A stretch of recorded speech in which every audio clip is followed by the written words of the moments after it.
Hollywood bombshell to tell you about this morning in the separation of former California Governor Arnold Schwarzenegger and his wife Maria Shriver.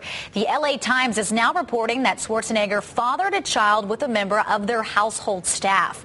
The couple separated last week after 25 years of marriage. Shriver apparently moved out of the couple's mansion after Schwarzenegger admitted to her that the child was his. The mother of the child is said to have worked for the family for 20 years, and the child is at least 10 years old. Schwarzenegger released a statement to the LA Times saying this, quote, "After leaving the governor's office, I told my wife about this event, which occurred over a decade ago. I understand and deserve the feelings of anger and disappointment among my friends and family. There are no excuses, and I take full responsibility for the hurt I have caused. I have apologized to Maria, my children, and my family. I am truly sorry." Logan, over to you. Thanks very much, Sarah. Another crazy story out of California. San Francisco Child Protective Services is investigating a mother who sparked international outrage this week after telling a national television audience that she had injected her 8-year-old daughter's face with Botox to make her more competitive in beauty pageants. Should this woman be able to keep her child? What should the punishment be? We're talking to radio host Lisa Wexler this morning to get her opinion on that story. But we're also going to be talking about Arnold Schwarzenegger because this is a bombshell this morning. A bombshell. What's your first thoughts on that? You know what my first thought? Well, my first thought is I've met Maria Shriver. And I like her, and I think she's a fabulous role model and a fabulous person, and my heart goes out to her because she doesn't need this anguish and this humiliation and embarrassment. That's my first thought. My second thought is there's one thing to do to cheat on your wife, and it's another thing to do it without a condom. Yeah, right, and then father a child. And then father a child, and the STDs, and to go back into the bed of your marriage and possibly communicate a horrible sickness and illness to your wife. It's another level of uncaring and complete, what would you say, narcissism or something, or maybe even wanting to get caught. Logan, what do you make of that? Well, you know what, you say that you met Maria Shriver, and she's such a nice woman. I met her and the governor. I was working at Inside Edition when he became governor, and that was one of the stories that I covered, and I was on the plane with them and everything. And, you know, you look at that couple as just the ultimate power couple, working together to make each other stronger and better and achieve such fame and notoriety and everything, and then this happens. I did a little research before you stepped in. Jude Law cheated on Sienna Miller with a nanny. Ethan Hawke cheated with a nanny. Didn't Robin Williams cheat on his first wife with his nanny, and then he married her for many years? There's the whole kind of nanny. I mean, this is a housekeeper, I guess, or somebody who worked with the house. Yeah. I mean, you have that. 10 years, 10 years. Of a lie. And how long did she really know or suspect that she lived with the strain and she really wasn't much in Sacramento? Maybe it wasn't just the fact that her children were growing up in California. Yeah. Maybe she really had it with him. Was the child there at the house kind of cruising around? Right. Were they all having breakfast together? No one ever really knew. We don't know if it's a boy or a girl. No. I don't think at this point. We'll probably know by tomorrow. The LA Times hasn't released the woman's name, but I mean, everybody is scrambling to try to get a picture of this woman and talk to her more and get a kid. And you obviously want to see, does the child look like And of course, Arnold?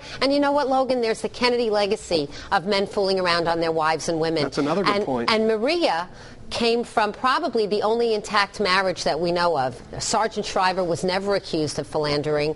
Her mother founded the Special Olympics. This was an extraordinary couple. They died within months of each other. That's a heartbreak. He wasn't there for her for the important transitions.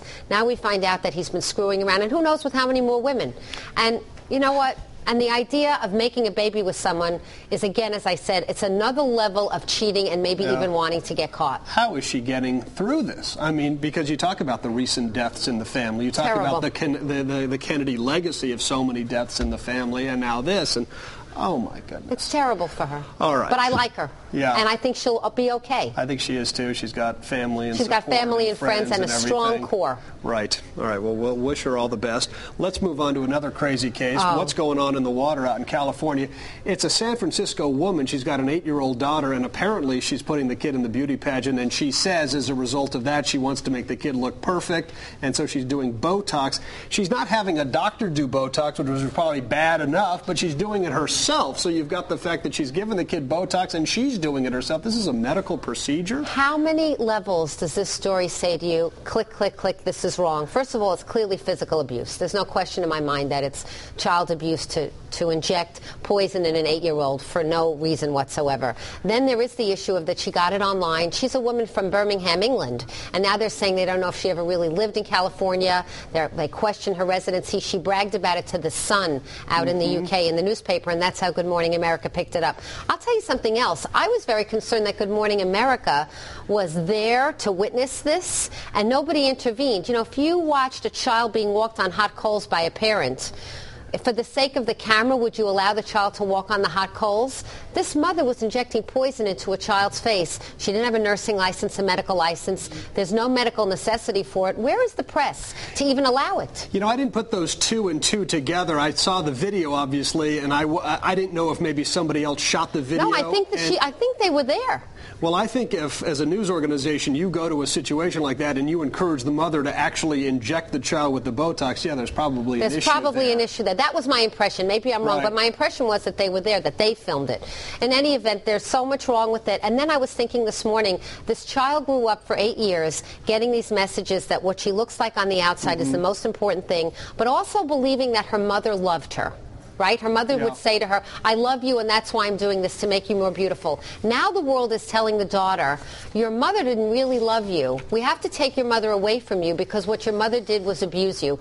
This child is going to need so much psychological counseling on so many levels. Yeah. It's a very sad story. How confusing can it be? I mean, it's unbelievable. Always good to talk to you, Lisa. Me too, Logan. Let me remind everybody that you do a radio show Monday through Friday, 4 to 6. You can watch it at two places, 1400 WSCT and 13, is that right? STC, Stanford. Okay, STC. Right. And 1350 WMLK. Right. Thank you so much. That was spirited. Thank you. And interesting. It was. All right. Thanks, good to see you, Logan. Lisa. Thanks. Appreciate that. Sarah, over to you. Thanks, Logan. Our annual Ultimate Backyard Makeover Special airs this Saturday right here on Fox Connecticut. The Richards of Newington are the very deserving recipients of a new outdoor living space. We introduced them to you yesterday. And Fox Connecticut's Sarah Cody has more on the Mini Connecticut business